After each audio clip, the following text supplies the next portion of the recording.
MP study YouTube channel में आपका स्वागत है और मैं Deepak Kumar. MP study YouTube channel में आज मैं एक और शानदार वीडियो के साथ बताना चाहूँगा कि जितने भी स्टूडेंट 10th बोर्ड पास करके 11th क्लास में जाने वाले हैं उन स्टूडेंट्स के लिए 11th में किस प्रकार से उनको अपनी प्रिपरेशन स्टार्ट करनी चाहिए। आज के इस बदलते परिवेश में कॉम्पिटिटिव एग्जामिनेशन का जो रोल है वो स्कूल के साथ ही शुरू हो जाता है। अगर मान लीजिए आप एक 11th क्लास के एस्पिरेंट है, मान लीजिए आपका मैथ सब्जेक्ट है या बायो साइंस का सब्जेक्ट है, या मान लीजिए आप एग्रीकल्चर साइंस के या फिर आर्ट सब्जेक्ट के हैं, या फिर और भी मान लीजिए कोई डिफरेंट जैसे कॉमर्स अगर आपका सब्जेक्ट है, तो मैं आपको बताना चाहूँगा कि 11th का जो सिलेबस है अगर आप उसको एक कॉम्पिटिटिव मैनर में अगर आप नहीं पढ़ाई करते हैं तो 12th के बाद होने वाले जितने भी आपके एंट्रेंस एग्जामिनेशन होंगे उसमें 11th हमेशा 50% जो है वो सिलेबस कवर करता है। और ज़्यादातर स्टूडेंट 11th में ये गलती करते हैं कि 11th में वो केवल और केवल नॉर्मल ट्यूशन और कोचिंग और कोर्स कंप्लीट करने की वजह से या केवल या जो 11th के जो ब्लूप्रिंट के आधार पर जो क्वेश्चंस पेपर पूछे जाते हैं स्कूल में, उसी में वो लोग एक तरह से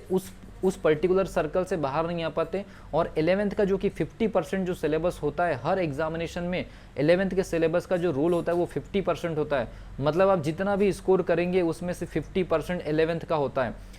इसका मतलब ये कि अगर आपने 11th को अगर मान लीजिए मिस कर दिया या 11th को अगर आपने कॉन्सेप्चुअली अगर मान लीजिए नहीं पढ़ा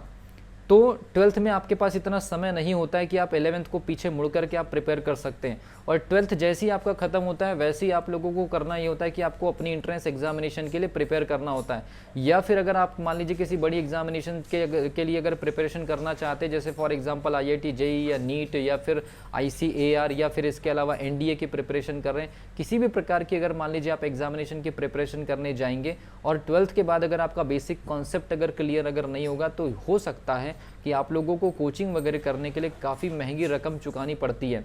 लेकिन वहाँ पर किसी भी प्रकार की गारंटी नहीं होती, क्योंकि आप एक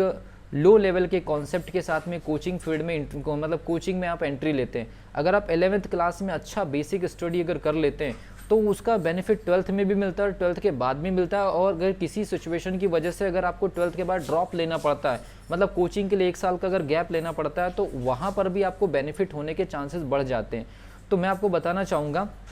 अभी फ़िलहाल में मैं 11th क्लास के जो कुछ स्पेशल जो टफ सब्जेक्ट है उसको 11th के साथ साथ उनको कैसे कॉम्पिटिटिव मैनर में कवर किया जा सकता है उसके लिए एक लाइव क्लास स्टार्ट कर रहा हूँ, जो कि हिंदी मीडियम और इंग्लिश मीडियम स्टूडेंट्स के लिए होगा। ठीक है, अभी मैं सिर्फ फिजिक्स की जो क्लास है वो स्टार्ट कर रहा हूँ 11th क्लास के जो स्टूडेंट हैं उनके लिए, ताकि उन लोगों को 11th के साथ साथ उनको प्रॉपर 12th के बाद के हिसाब से तैयार किया जाए। जैसे IIT JEE है, नीट है, NDA है, एयरफोर्स है और भी जो डिफरेंट जो एग्जामिनेशन है। तो जितने भी बायो साइंस के स्टूडेंट हैं और मैथ साइंस के जो स्टूडेंट हैं उनके लिए ये जो क्लास है ये जो कोर्स है बहुत ही कम कॉस्ट में आपको लाइव क्लासेस मिलेंगी। लेकिन कोर्स के साथ में जो आपको जो लेवल मिलेगा वो एकदम एक्स्ट्रा ऑर्डिनरी होगा, आपको जो 12th के बाद भी काम आएगा और 11th में भी आपका एक शानदार लेवल बना करके देगा। और हमेशा आप लोगों को उस कोर्स के माध्यम से एक बड़े एग्जामिनेशन के मोटिव को हासिल करने में सफलता मिलने के चांसेस बने, ऐसी मैं कोशिश करूंगा। तो ठीक है, जो उस कोर्स की पूरी डिटेल जो है यूट्यूब चैनल